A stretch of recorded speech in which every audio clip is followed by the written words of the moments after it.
Today, I want to touch upon a very interesting topic called assumptions. So my question is, how right are your assumptions? The things that we do every day depends on the assumptions that we make. So all our actions are based on all kinds of assumptions that we have. And these assumptions are implicit, and they reside in our subconsciousness. That means we seldom think about them, and we seldom question them.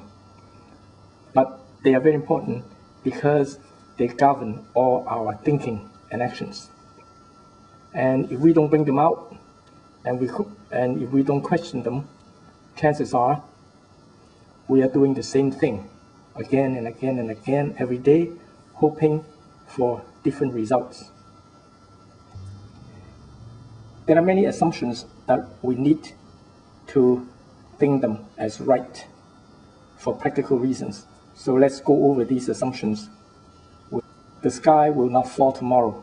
How do we know? We never know. The sky may fall tomorrow, but we assume that it doesn't fall so that we can go on.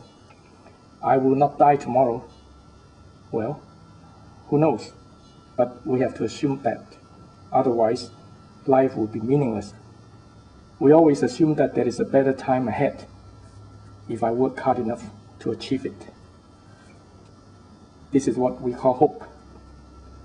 Those that I care will not die tomorrow. Of course, otherwise, there's no meaning, whatever you do, for the other people.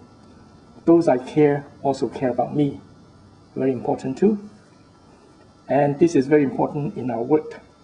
When I follow the rules and do all my work, follow the procedures, all my colleagues will do the same thing. They won't mess up your work. If you think otherwise, you'll be in deep trouble because you don't want to put in any effort in your work, because whatever you do, the next day somebody's gonna mess it up.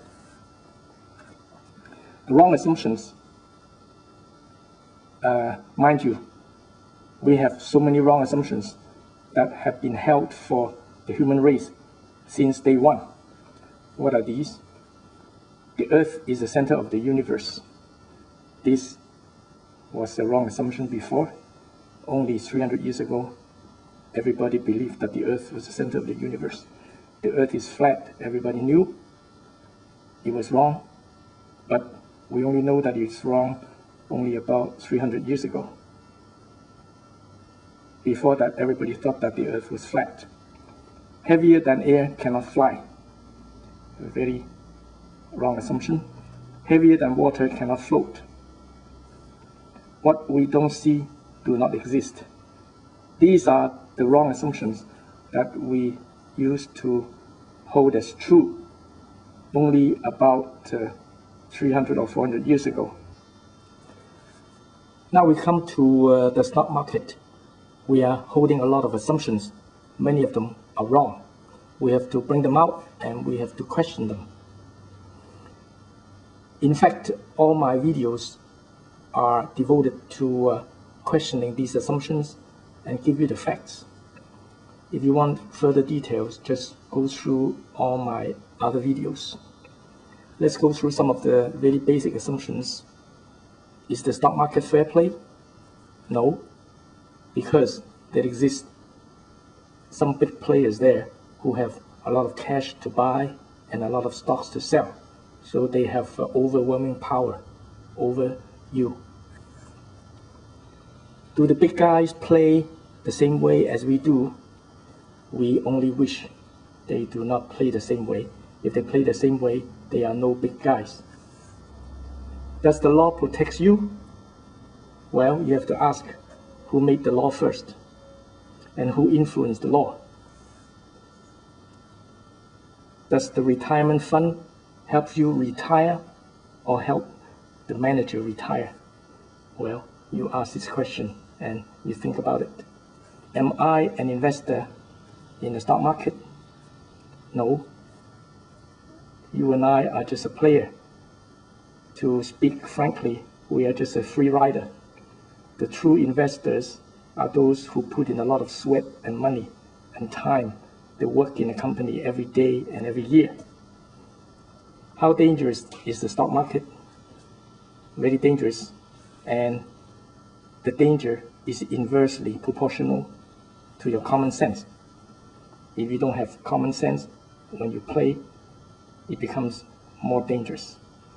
The worst danger is that when you follow blindly what other people say about the stock market. How much knowledge do I need then? Well, you don't need that much knowledge because the stock market is just a money game. It's not a knowledge game. You only make it a knowledge game if you believe in it. You only need common sense and a willingness to question your assumptions. There are plenty of them. Do I believe the news? You do, but you have to read between the lines. You don't take the news as face value. Does the news serve the public? You have to ask first, who generate the news and who release the news? And those people who generate the news and release the news, whom are they working for? Do they work for you or do they work for the public? If they don't, chances are they don't serve the public. They serve their employers. Should I trust or admire professional people? Well, if you are in a good profession, you make more money. That's it, nothing more. For those people who are professionals and they are really using their knowledge to help others, it takes integrity to do that. And it takes morality too. Is the stock market only a money game? For sure. Because it is a money game, all you need is to follow the money trail and think about money motives for different kinds of players. So in conclusion, why we have to talk about the assumptions? Because we want to get smarter by questioning the assumptions. Because success depends on how much you do it.